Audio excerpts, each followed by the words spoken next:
Hey everyone, Ryan here again with the CactusCon crew, and this is actually our last talk of the conference. So this is the last Q&A session.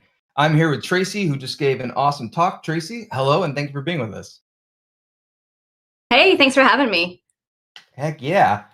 I am going to run a couple of our giveaways real quick for folks, and then we'll get to your talk. Okay. All right, so here's a little giveaway for CactusCon 8 hardware badges. We have 2 of them available, and they are going to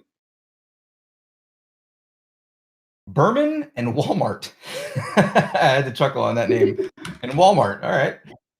And next up, we have the complete Boot Rogue strategy guide. We have 2 more of those available. At least we did, because now they're gone. And they are going to, ooh, how do you pronounce that?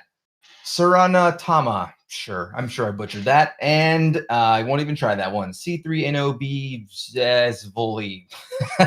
Awesome.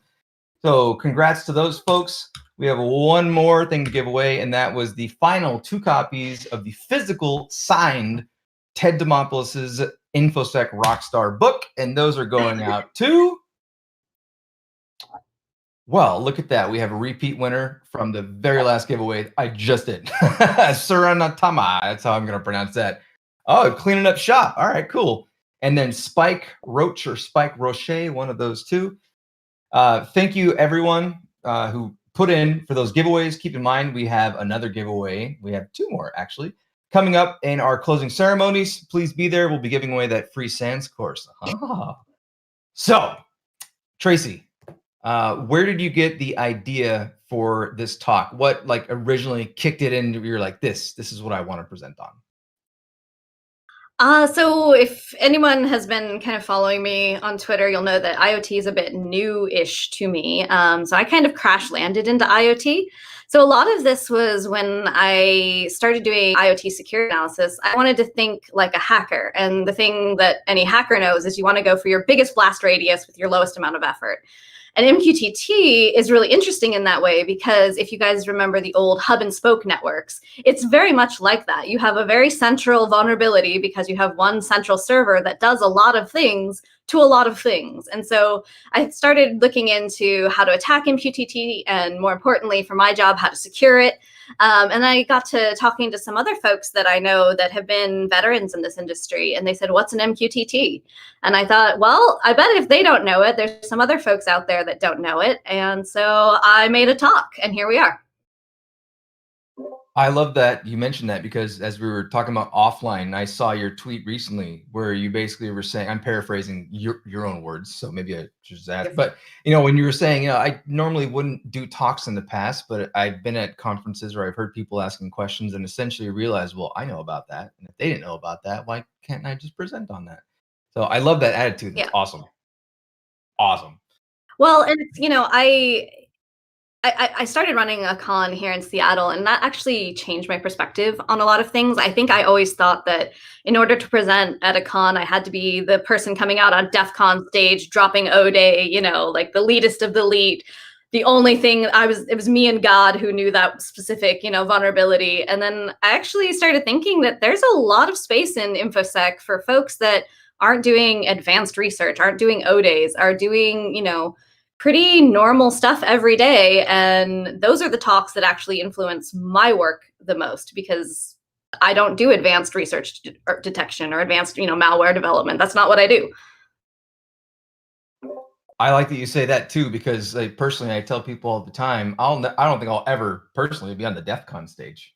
I got to do a DEF CON workshop, and that's because I realized I can just do a workshop. I train people all the time. That's what I live and breathe, right? But the fella or the gal or the person dropping O-Days, that's not me. So I love that. I mean, you and I think very similarly in that. Let me just show you this cool stuff that I learned. I've also sometimes in the past submitted talks for things I didn't know how to do. And then just so that when they accept it, I'm like, all right, well, I need to learn now. Time to learn. We had a pretty good question in the chat that came up, and the question was, are there any APTs that are targeting IoT devices on MQTT? And then a reference essentially after that to the Mirai botnet. Yeah, so the interesting thing is most of the MQTT botnets, and I'm going to use that term in a very squishy way, go after denial of service, because MQTT, one of the easiest things to do is to overwhelm the broker. There hasn't been like a ton of what I would call super advanced level, like let's go after MQTT and make all your light bulbs explode, like things like that. But I mean, if you can kind of war game it out, that is the potential that we see in front of us, right? Like you have a bunch of MQTT brokers that are poorly configured, a bunch of IoT devices that are also poorly configured. It's just kind of a recipe for disaster. I like it. Working as an IR consultant, we often run into exactly, the blast radius, trying to get the biggest bang for your buck. It makes me think of general like exploit kits and mouse spam campaigns. Just throw it out there and just see what happens. So I like Yeah. the overall idea of how you approached it. Think like a hacker, right? And that's how you're Yep. successful in researching and or thwarting a lot of this stuff. So you mentioned you haven't been long into IoT. What really got you into IoT? Was there a specific thing or event or? It's really funny. Pure coincidence, I think. And I'm sorry, my cat just broke into my office, so I Are guess you she's good? going to Bring it join in. for Q&A. Boom. Sorry, she's Cameo. very not okay with being left out of anything. So I kind of fell into Q&A or to IoT. Sorry, blah, blah. This job opened up, and I had done missile defense systems, which is sort of like the pre-IoT, if you will. Like back before there was the Internet of Things, there was just the industrial Internet of Things.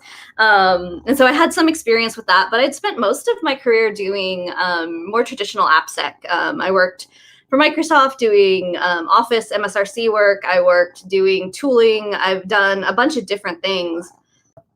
But this opportunity kind of cross-sected my life, and I thought, why not? In fact, I went in and I told all of my friends, I said, I'll probably screw this up and I'll probably get fired in the first 6 months. But in 6 months, I will know more than I did 6 months ago. So.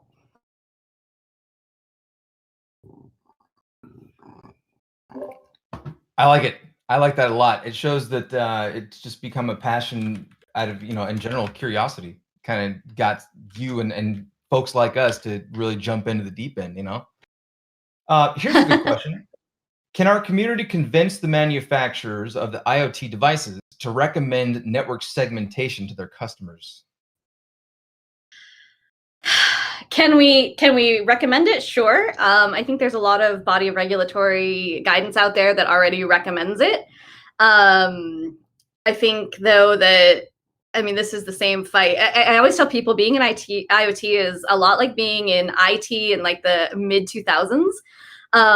Where everything was just sort of a clown rodeo, and it was like no passwords on anything, and nothing was segmented. It was a completely flat network. It's almost deja vu like. And so it's very much an evolution of maturity and engineering cycles, and getting these devices that are manufactured at sometimes a couple dollars a piece, getting them to include security features is a hard sell, because consumers won't pay the difference. They just won't. Historically, they won't. And so that falls back on providers of cloud services, providers of connectivity services, to make it easier for those manufacturers to do the right thing, to do the secure thing, and keep the cost to a way that they can still be profitable. I purchased I guess I won't say the company, I won't bust them out, but I purchased a DVR unit, 8 or 12 camera. We had some break-ins at our previous residence when we first moved in. We were greeted 30 days in, and we had our door kicked in. We're like, that's cool. Welcome to the neighborhood. And I installed the camera system after we installed it all, and then hid the receiver and all this stuff. We then found out the password can only be there were no other options but to have a 6-digit password. That was the only option. So it didn't really matter what permutation I chose. It was insecure as all heck.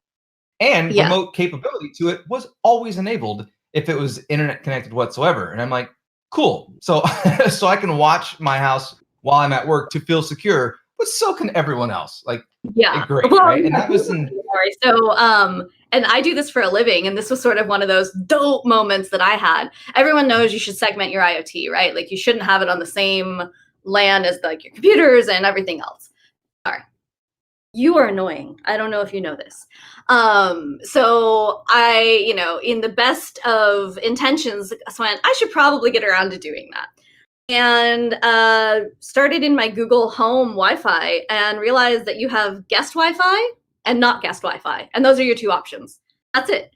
So, we don't make it easy for consumers to do this. We don't make it obvious what to do or how to do it.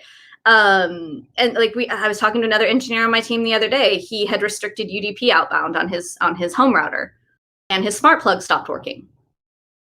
Why? Because it had a UDP keep alive beacon that homed back to Shenzhen that said, hey, I'm still here, keep me alive.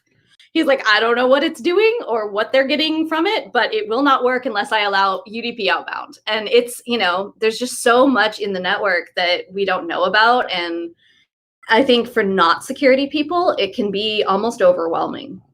That was a really long answer to a very, very short question. I apologize. You're perfectly fine. But what you just made me think of is a potential attack if they have a UDP-based packet coming in with whatever data that basically says you're okay to continue running. What would stop someone from sending one that says you're not okay to continue running? Exactly. And playing that, and then anyway, Yeah, exactly. And that's, now if you extrapolate that out to manufacturers who use the same, if you listen to the talk, you'll hear me say a lot about using certificate-based auth and TLS, and that's great, except you'll find that many manufacturers use the same certificate for hundreds of thousands of devices. And they put it in non-protected memory. So I can buy, camera A and camera B and steal the certificate off it and pretend like camera B is now camera A, and it's virtually indistinguishable. Yeah, that gives me a warm and fuzzy. I mean, we're fine. Everything's fine. Everything's fine. Everything's fine. It's fine. Yeah, I think the scary thing for me is like the future in terms of how much more prevalent IoT is going to become. I mean, you look at it now, right? Hell, we have shoelaces that connect to the internet at this point. Okay, come on, what? So anywho, Tracie, thank you very much for your time. Thank you for your talk. Thank you for hanging out with me here to do our Q&A. And we're going to kick off now. Anything you want to end with? If you want to give a shout out to your conference? Oh, yeah. For folks that have followed me on Twitter, at DefendCon has been now for 3 years. We took 2020. We're trying really hopefully in meet space whenever everything is over, but check us out at defendcon.org, or you can follow us on Twitter at defendcon, or you can follow me on Twitter at DatSecurityChick, and you'll get all the information on, I think, a really cool con here up in Seattle, which is actually how I met Jess, who is part of the CactusCon crew. So. And I learned about CactusCon because of Jess also. Jess is a very important staff member in terms of just general networking. So very cool. Thank you very much again. And hey, appreciate it. Yeah, thanks for having me.